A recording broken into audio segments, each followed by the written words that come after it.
오늘 함께 읽을 하나님의 말씀은 레위기 11장의 말씀입니다. 레위기 11장 1절부터 47절까지의 말씀을 좀 다소 길지만 우리 한 절씩 교독하겠습니다. 제가 먼저 읽겠습니다. 여호와께서 모세와 아론에게 말씀하여 이르시되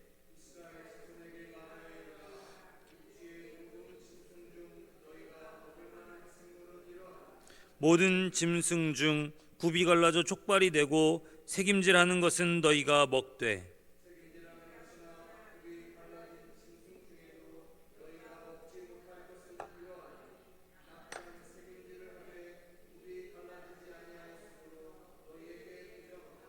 사반도 새김질은 하되 굽이 갈라지지 아니하였으므로 너희에게 부정하고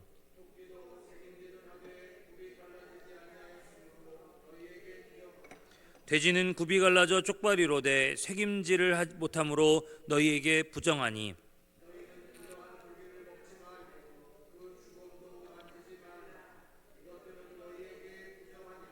물에 있는 모든 것 중에서 너희가 먹을 만한 것은 이것이니 강과 바다와 다른 물에 있는 모든 것 중에서 지느러미와 비늘 있는 것은 너희가 먹되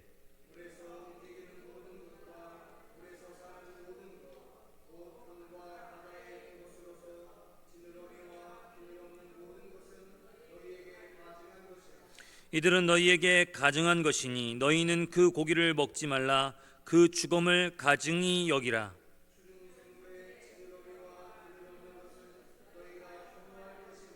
새 중에 너희가 가증히 여길 것은 이것이라. 이것들이 가증한즉 먹지 말지니 곧 독수리와 솔개와 물수리와 까마귀 종류와 올빼미와 가마우지와 부엉이와 황새와 백로 종류와 오디새와 박쥐니라.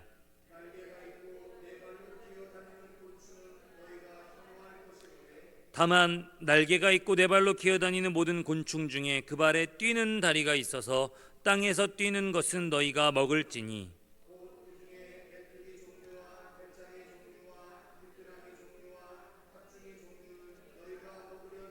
오직 날개가 있고 기어다니는 곤충은 다 너희가 혐오할 것이니라.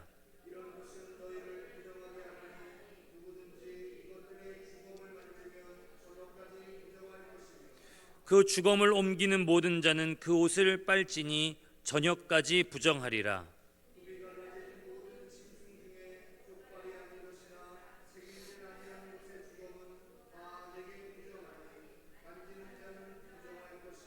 네 발로 다니는 모든 짐승 중 발바닥으로 다니는 것은 다 내게 부정하니 그 주검을 만지는 자는 저녁까지 부정할 것이며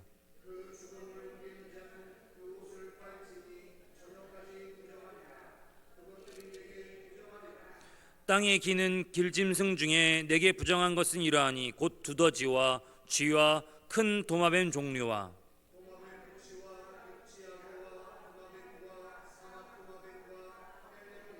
모든 기는 것 중 이것들은 내게 부정하니 그 주검을 만지는 모든 자는 저녁까지 부정할 것이며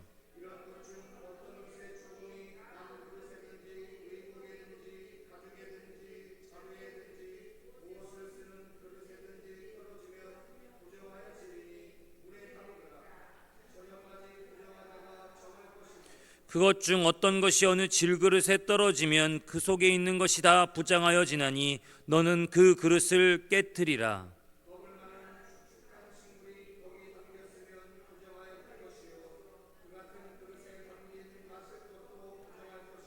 이런 것의 주검이 물건 위에 떨어지면 그것이 모두 부정하여 지리니 화덕이든지 화로이든지 깨트려 버리라. 이것이 부정하여져서 너희에게 부정한 것이 되리라.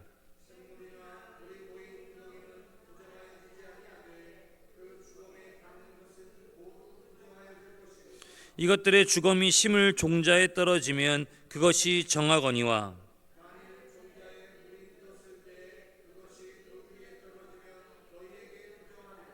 너희가 먹을 만한 짐승이 죽은 때에 그 주검을 만지는 자는 저녁까지 부정할 것이며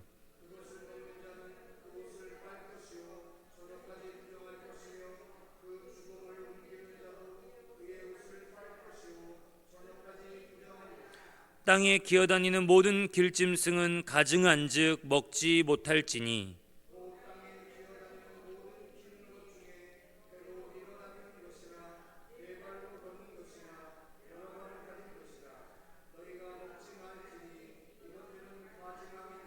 너희는 기는 바 기어다니는 것 때문에 자기를 가증하게 되지 말며 또한 그것 때문에 스스로 더럽혀 부정하게 되게 하지 말라.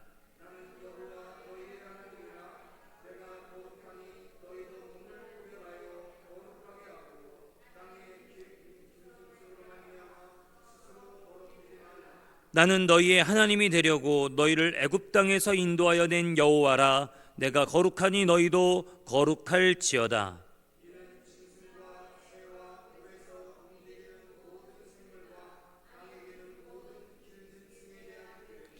부정하고 정한 것과 먹을 생물과 먹지 못할 생물을 분별한 것이니라.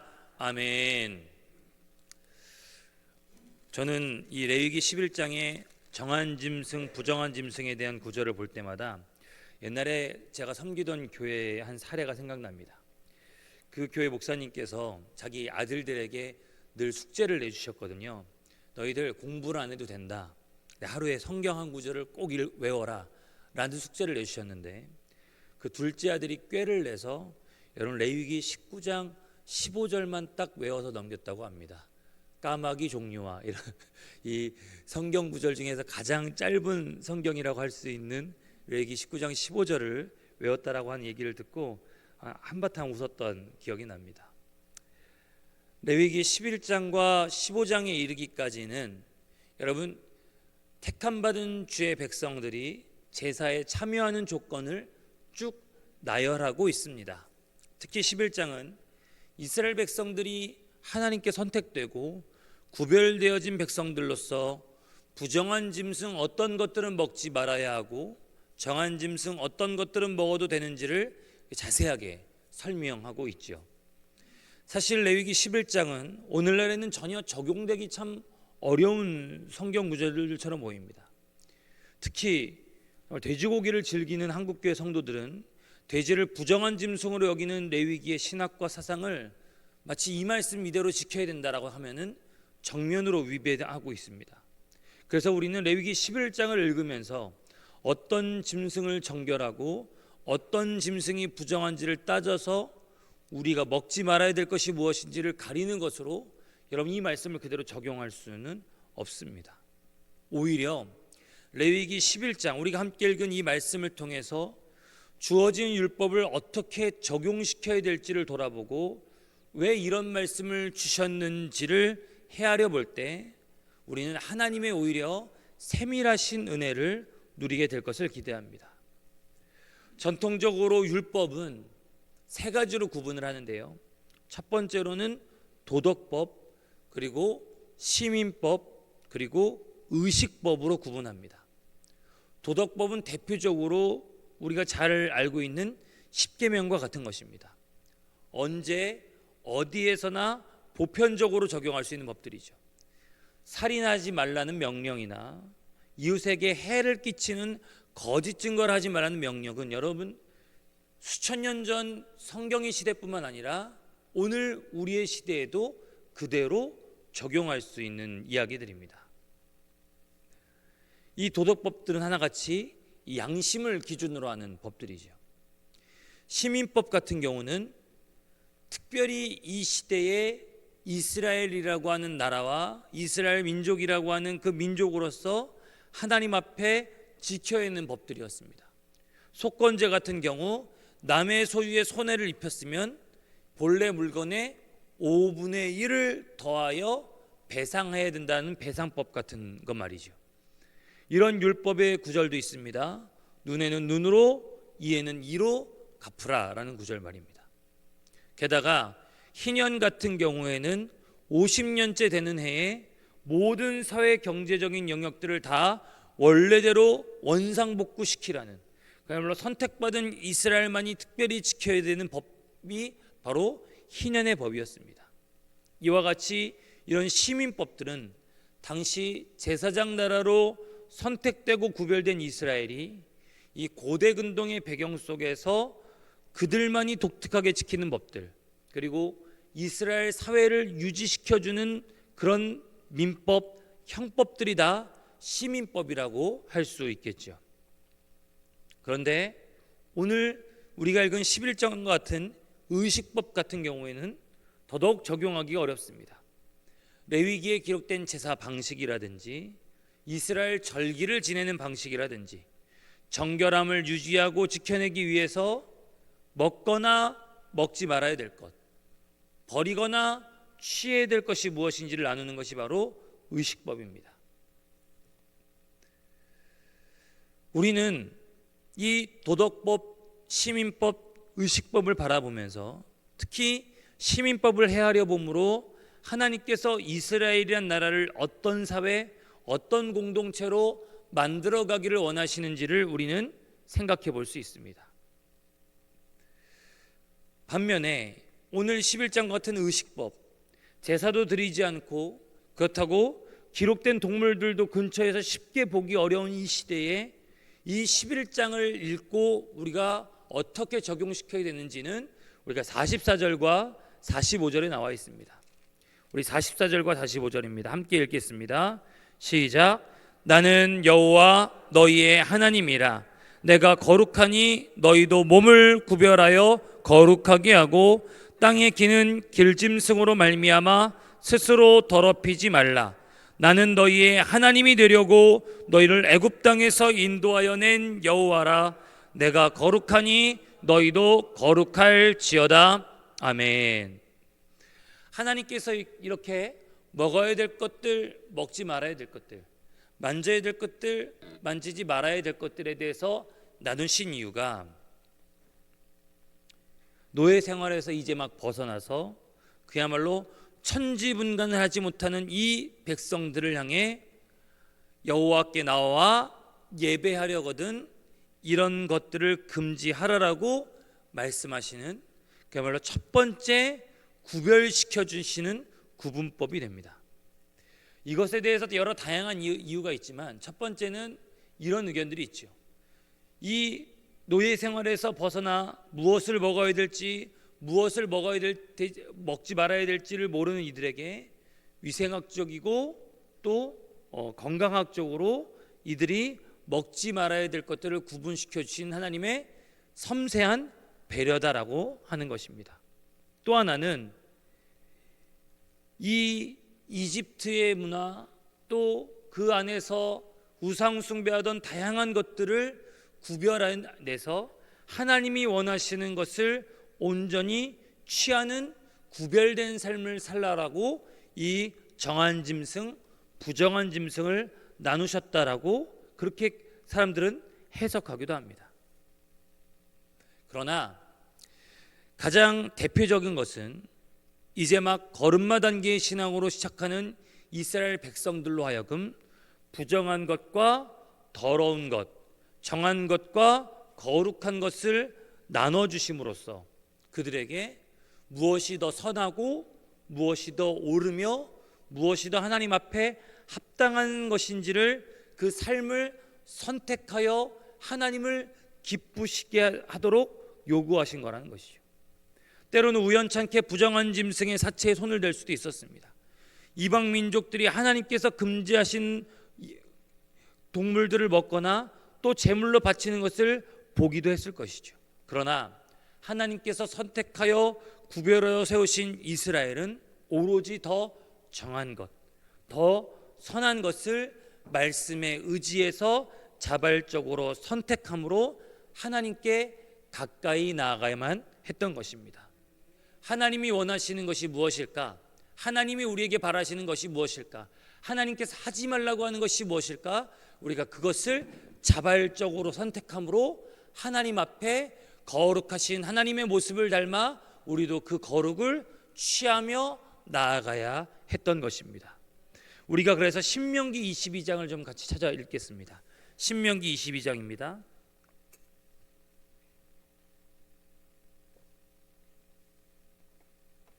신명기 22장 9절에서 12절까지의 말씀입니다. 같이 읽겠습니다. 시작. 내 포도원에 두 종자를 섞어 뿌리지 말라. 그리하면 내가 뿌린 씨의 열매와 포도원의 소산을 다 빼앗길까 하노라. 너는 소와 나귀를 결의하여 갈지 말며 양털과 배실로 섞어 짠 것을 입지 말지니라. 너희는 너희가 입는 겉옷에 내 귀에 술을 만들지니라. 아멘. 하나님께서 지금 뭘 말씀하시냐면 포도원에 씨를 뿌릴 때 포도원에만 포도씨만 뿌리지 다른 씨들을 섞어 뿌리지 말라라고 하십니다. 왜 그럴까요? 밭을 갈 때 소끼리 같이 멍에를 매게 하고 나귀끼리 같이 멍에를 매게 하지 소와 나귀에게 같이 멍에를 매고 밭을 갈지 말라라고 하십니다. 양털옷은 양털로만 짜고 면옷은 배실로만 옷을 짜서 입으라고 말씀하시죠. 혹시라도 양털과 배실을 섞어 짜지 말라고 하십니다. 왜 구체적으로 세밀하게 이런 것까지 말씀하실까요? 12절에 답이 있습니다. 내 귀에 술을 만들어 달아라.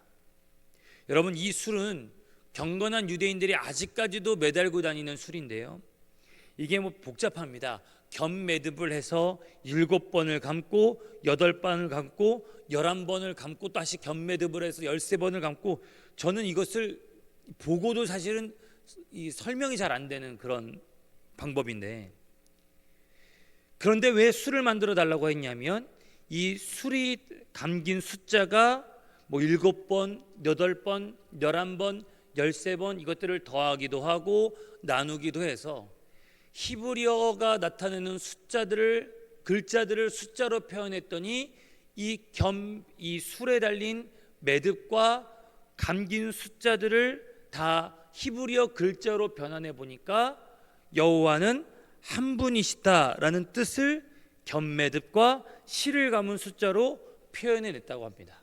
그러니까 내 귀에 술을 달고 있고 이것이 7번이든 8번이든 11번이든 13번이든 그 감기고 매듭 짓고 꽈놓은 숫자가 바로 무엇을 말하냐면 여호와는 한 분이시다라는 것을 그뒤 숫자와 술로 표현해 냈다라고 하는 것이죠.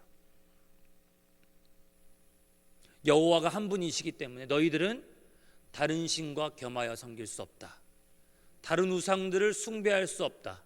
그러니 그 우상 숭배하지 말고 철저히 오직 한 분 하나님만 섬기는 삶을 드러내고 나타내기 위해서 혹여라도 포도원에 포도씨 말고는 다른 종자를 섞어 뿌리지 말아라. 소와 나귀를 같이 겸하여 멍에를 매게 하지 말아라. 양털과 배실을 섞어 짜지 말아라. 이렇게 구체적으로 삶에서도 철저히 섞지 말고 구별함으로 입술과 고백과 삶의 현장에서 여호와는 한 분이시다라는 것을 선언하라는 것이죠. 마찬가지입니다. 이것도 먹지 말고 저것도 먹지 말고 저런 것들은 만지지도 말아서 내 삶에 제한을 두고 한계를 둠으로 거룩하신 하나님을 향해 선한 것을 선택하는 삶, 하나님이 기뻐하시는 것이 이것이다 하면 그것을 선택하고 결정함으로 거룩하신 하나님을 닮아가는 삶에 대해서 레위기 11장에 말씀하여 주셨던 것이죠. 신약 성경의 저자들이 말하는 것처럼 이제 이 모든 것들은 다 그림자가 되었습니다. 베드로가 환상 중에 봤던 것처럼 이제 우리는 이러한 율법의 제한으로부터 자유로워졌습니다. 이제 우리에게는 겉으로 드러난 이것 하지 말고 저것 하고 이것 만지지 말고 저것 만지고 이 짐승 먹고 저 짐승 먹지 말고 하는 겉으로 드러난 행동이 아니라 우리 마음 중심으로부터 정한 것과 부정한 것을 구별하고 하나님과 다른 것들을 섞지 말며 보다 더 선한 것을 하나님 앞에 선택하도록 우리 안에 계신 성령의 요구를 받고 있습니다. 레위기 11장의 이 말씀들은 사도행전 10장의 베드로의 환상에서 이미 폐기되었지만 여러분, 그 선택, 그 정신, 하나님을 향해 하나님을 위해 보다 더 선한 것을 취하려는 그 마음만큼은 온전히 남아서 오늘 우리도 마찬가지인 겁니다. 다 할 수 있다고 다 하지 말고, 금지하신 게 사라졌다고 하나님 앞에서 함부로 행하지 말고, 겸손히 우리의 삶에 보다 더 선한 것, 하나님께서 원하시는 것을 자원하여 선택해야 될 줄 믿습니다. 성령께서 주시는 그 거룩한 부담이 오늘 우리를 살리는 새로운 율법이 되어 우리를 하나님께로 더 가까이 이끌고 하나님을 위해 최선의 것을 선택하는 깨어있는 성도들 되시기를 주님의 이름으로 축복합니다.